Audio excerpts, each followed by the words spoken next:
Hi అండి, లక్ష్మీ ప్రభా కిచెన్కి స్వాగతం. పన్నీర్ ఫ్రైడ్ రైస్ చేస్తానండి. పావు కిలో తీసుకున్నాను, క్యూబ్స్లో కట్ చేసుకున్నాను. 2 స్పూన్స్ మైదా, 2 స్పూన్స్ కార్న్ఫ్లోర్, అల్లం వెల్లుల్లి paste 1 spoon, garam masala 1/2 spoon, పసుపు కొద్దిగా కారం, కసూరి మేతి, 1 స్పూన్ పెరుగు, అలా చిటికెడండి tasting salt, soya sauce 1 spoon, పన్నీర్కి సరిపడా కొద్దిగా సాల్ట్ వేసుకుంటున్నాను. ఇది కొంచెం కలుపుతున్నాను. ఇప్పుడు చాలా కొద్దిగా వేసుకోవాలండి పన్నీర్ మ్యారినేట్ చేసుకోవడానికి.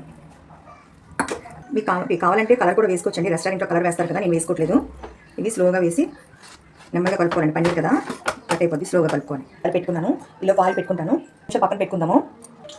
బాస్మతి రైస్ 3 కప్పులు బాయిల్ చేసి పక్కన పెట్టుకున్నానండి. ఆయిల్ హీట్ ఎక్కిందండి. పన్నీరు ఫ్రై చేసుకుందాము. ఫ్రై అయిపోయింది, టిష్యూలో తీసుకుందాం. పన్నీర్ ఫ్రై అయిపోయింది. ఇప్పుడు మన స్టవ్ పైన వేరే కడాయి పెట్టుకుందాము. ఆయిల్ హీట్ ఎక్కింది. కొద్దిగా జీలకర్ర, నేను పచ్చిమిర్చి 4, కరివేపాకు కొంచెం వేసుకుంటున్నాము. క్యాబేజీ కొద్దిగా, క్యాప్సికమ్, క్యారెట్ 1 అన్నీ వేసుకున్నాం. బాగా వేగని పడుతుంది. ఇదంతా ఉల్లిపాయతో పాటు వేగిపోయింది. వీటికి సరిపడా సాల్ట్ కొంచెం వేసుకుంటున్నాను.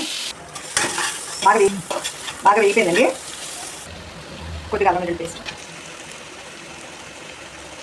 1/2 స్పూన్ కారం, garam masala 1 spoon, tasting salt pinch,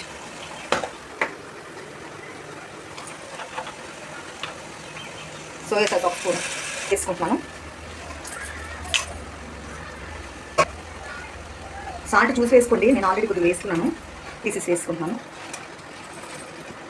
కొద్దిగా కొత్తిమీర అని బాగా కనిపిస్తుంది. కొద్దిగా లెమన్ జ్యూస్ అండి. వెనిగర్ ఉంటే వెనిగర్ వేసుకోవచ్చు.